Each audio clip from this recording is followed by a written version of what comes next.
निकाह केस में सजा मुअत्तली की दरख्वास्त पर फैसला महफूज। इस्लामाबाद की सेशन अदालत बानी पीटीआई और बुशरा बीबी की दरख्वास्त पर महफूज फैसला 27 जून को सुनाएगी। दौरान समाअत वकील सफाई ने ट्रायल कोर्ट के दायरा इख्तियार पर सवाल उठाया। कहा, जो केस यहाँ का बनता ही नहीं उसमें सजा दी गई। देखना होगा धोखा किसके साथ हुआ। इद्दत के अंदर शादी करना जुर्म नहीं, 7 साल सजा तो दूर की बात। ट्रायल कोर्ट के फैसले में बेज़ाब्तियां हैं। ये किसी इसके कोई सियासी जो है अज़ाइम नहीं है इस ऑपरेशन के। सिर्फ जो दहशतगर्दी की बढ़ती हुई एक लहर पिछले चंद माह से चल रही है, हम उसका मुकाबला करना चाहते हैं और उसको ख़त्म करना चाहते हैं। वफाकी काबीना को अज़्म इस्तेहकाम पाकिस्तान विजन पर briefing. National action plan apex committee के फैसलों की तौसीक। वज़ीर दिफा ख्वाजा आसिफ कहते हैं, ऑपरेशन अज़्म इस्तेहकाम में इंटेलिजेंस बेस्ड ऑपरेशन होंगे। इबहाम पैदा करना मुनासिब नहीं। पीटीआई, जेयूआई और एएनपी की तशवीश दूर करेंगे। वोट बैंक महफूज रखने के लिए ऑपरेशन की मुखालिफत की जा रही है। ये नेशनल एक्शन प्लान का तसलसल है। माजी के ऑपरेशन से मवाजना दुरुस्त नहीं, इसके कोई सियासी अज़ाइम नहीं। ऑपरेशन अज़्म इस्तेहकाम खासकर केपी और बलूचिस्तान में होगा। अली अमीन गंडापुर ने मुखालिफत नहीं की। हमने अमरीकी मफादात के तहफ़्फ़ुज़ के लिए 2 जंग लड़ी। अफगानिस्तान में तो अमन हो गया, पाकिस्तान में नहीं हुआ।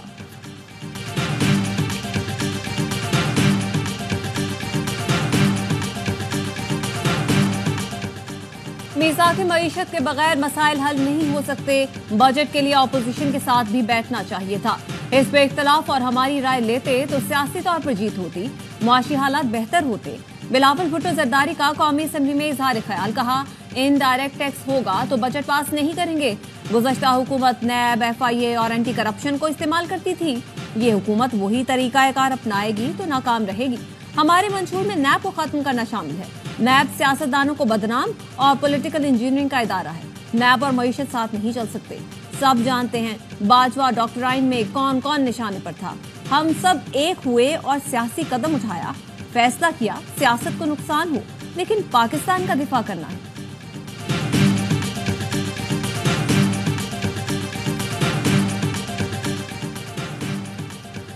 तहरीक इंसाफ को सुन्नी इत्तेहाद काउंसिल में शामिल नहीं होना चाहिए था। मखसूस नशिस्तों से मुताल्लिक केस में चीफ जस्टिस के रिमार्क्स। कहा, खवातीन या अक़लियतों की लिस्ट नहीं दी गई तो असरात तो होंगे। प्राइस बॉन्ड खरीदा ही नहीं तो इनाम कैसे निकलेगा।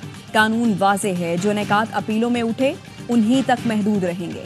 जजों का काम किसी फरीक का केस बनाना या बिगाड़ना नहीं होता। जस्टिस अतर मिनल्लाह बोले, इलेक्शन कमीशन ने इंतखाबी निशान वाले फैसले की गलत तशरीह की। नताइज लोग क्यों भुगते। इंतखाबात के तरीक़ाकार पर ही सवालात उठे। इलेक्शन शफाफ नहीं हुए तो ये आइन की खिलाफ वर्जी है, फिर तो हम भी अपने हलफ की खिलाफ वर्जी कर रहे हैं। जस्टिस मंसूर ने कहा, लाखों अफराद ने वोट दिया, उनके हक का तहफ़्फ़ुज़ जरूरी है। सारा मामला पीटीआई उम्मीदवारों को आज़ाद करार देने से शुरू हुआ है। जस्टिस मुनीब ने कहा, पीटीआई उम्मीदवारों को मखसूस नशिस्तें देने के लिए अलग असूल अपनाया गया।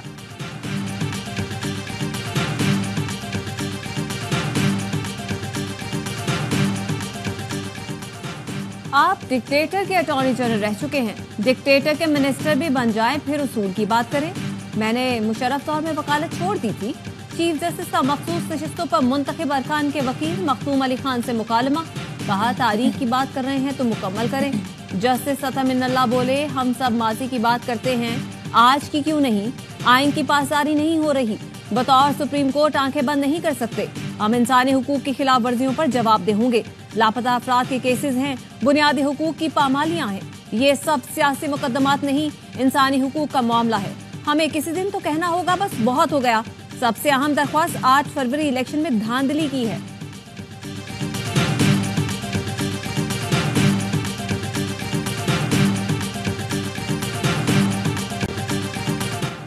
इस्लामाबाद हाई कोर्ट ने ऑडियो लीक्स केस में हुकूमत की चैम्बर में समाअत की इस्तदा मुस्तरद कर दी। जस्टिस बाबर सतार ने रिमार्क्स दिए, ये कौमी सलामती का मामला नहीं, चैम्बर समाअत का मजाक शुरू नहीं करेंगे। ये पिटिशनर फोन टेपिंग से मुताल्लिक है। लोगों को पता होना चाहिए आप इनकी प्राइवेसी में कैसे घुस रहे हैं। जाएं सुप्रीम कोर्ट से मेरे फैसले का लदम कराएं, वरना यहाँ जवाब देना होगा। फोन टेपिंग की इजाजत का कोई कानून मौजूद नहीं। जो कुछ हो रहा है वो गैर कानूनी है। टेलीकॉम कंपनियां बगैर स्क्रूटनी डेटा दे रही हैं तो वो बराबर की जिम्मेदार हैं। चेयरमैन पीटीए और बोर्ड मेंबर्स को तौहीन अदालत का शो कॉज नोटिस जारी कर दूंगा।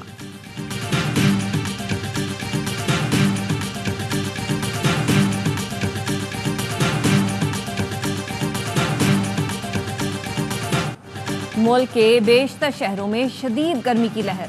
लाड़काना, जैकबाबाद और नवाबशाह में दर्जा हरारत 45 डिग्री तक पहुंच गया।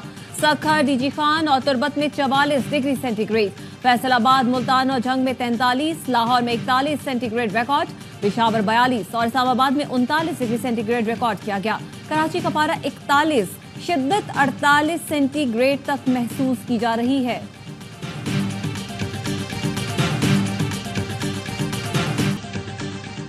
हुकूमत का SIFC को डिवीजन बनाने का फैसला। डिवीजन बनाने का फैसला वजीर आजम की ज़ेर सदारत गुज़िश्ता इजलास में हुआ था। SIFC बतौर डिवीजन वजीर आजम को रिपोर्ट करेगी। प्राइवेट सेक्टर से नई भर्तियों के लिए PSDP प्रोजेक्ट मैनेजमेंट यूनिट शुरू होगा। इदारे की इस्तेदाद बढ़ाने के लिए निजी शोबे से एडवाइज़र और कंसल्टेंट लिए जाएंगे। सरमायाकारी बोर्ड के डिप्यूटेशन पर काम करने वाले अफसरान फौरी डिवीजन में तैनात होंगे।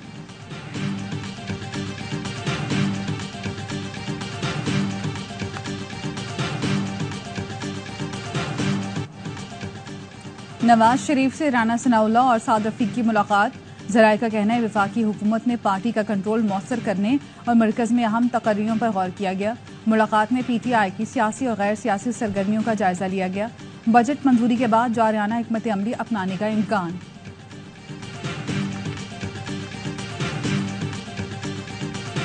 गजा में भूख से निढाल बच्चों से अब रोया भी नहीं जाता। यूनिसेफ की रूह फरसा रिपोर्ट। बताया गजा में खुराक की सप्लाई बंद होने से हजारों बच्चों की जिंदगी खतरे में है।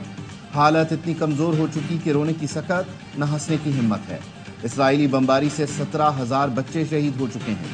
7 अक्टूबर के बाद 21,000 से ज्यादा बच्चे लापता हैं। सेव द चिल्ड्रन की रिपोर्ट में इंकशाफ। ये बच्चे या तो मलबे तले दबे हैं या इसराइली फौज ने अगवा कर लिया है। तंजीम का बच्चों की तलाश के लिए फौरी जंगबंदी का मुतालबा।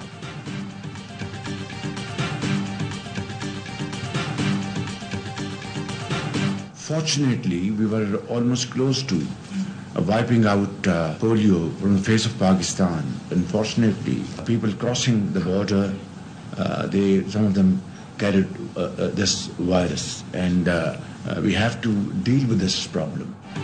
वज़ीर आज़म शहबाज शरीफ और गेट्स फाउंडेशन के सरबराह बिल गेट्स की मुलाकात। शहबाज शरीफ ने बिल गेट्स को पोलियो के खात्मे की हुकूमती कोशिशों से मुतालिक आगाह किया। मईशत को डिजिटलाइज करने के लिए गेट्स फाउंडेशन की हिमायत को सराहा।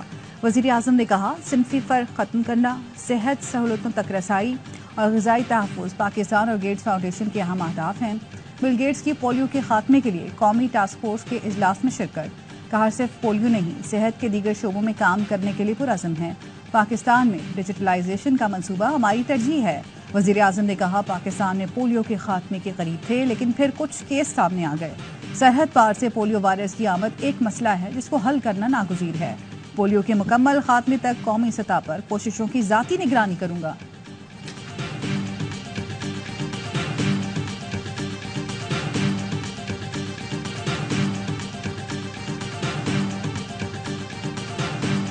T20 वर्ल्ड कप में अफगानिस्तान ने बांग्लादेश को मैच जीतने के लिए 116 रन का हदफ दे दिया।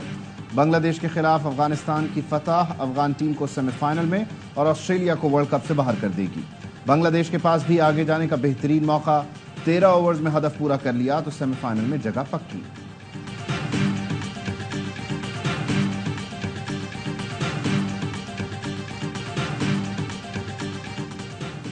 भारत T20 वर्ल्ड कप के सेमीफाइनल में पहुंच गया। मुसलसल दूसरी शिकस्त ने ऑस्ट्रेलिया की टॉप 4 में रसाई मुश्किल बना दी। भारत के 206 रन के जवाब में कैंगरूज 181 रन बना सके। ट्रेविस हेड 76 रन के साथ टॉप स्कोरर रहे। भारत ने रोहित शर्मा के 92 रन की मदद से 205 रन बनाए थे। हिटमैन ने 8 छक्के लगाए। मिचेल स्टार्क के 1 ओवर में 4 छक्के और 1 चौका। तूफानी इनिंग्स में भारतीय कप्तान मैच के बेहतरीन खिलाड़ी करार। सेमीफाइनल में भारत का मुकाबला इंग्लैंड से होगा।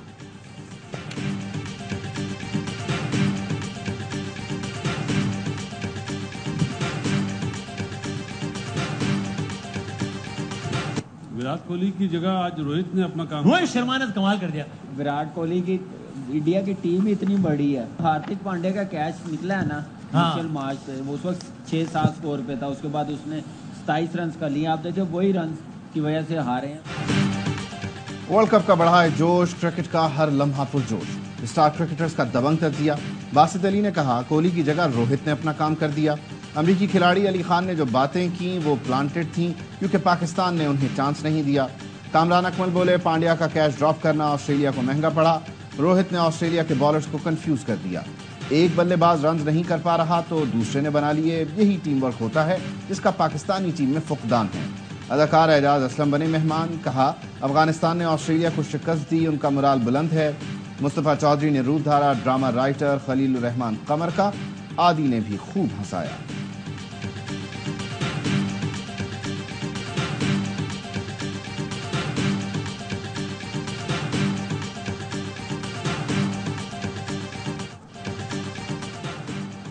में लंदन सादिक खान नस्ली इम्तियाज और इस्लामोफोबिया के खिलाफ मुतहरिक, कहते हैं बरतानवी कम्युनिटीज को मिलकर काम करना होगा। पाकिस्तानी निजाद हूँ और तीसरी मरतबा लंदन का मेयर मुंतखब होने पर फख्र है।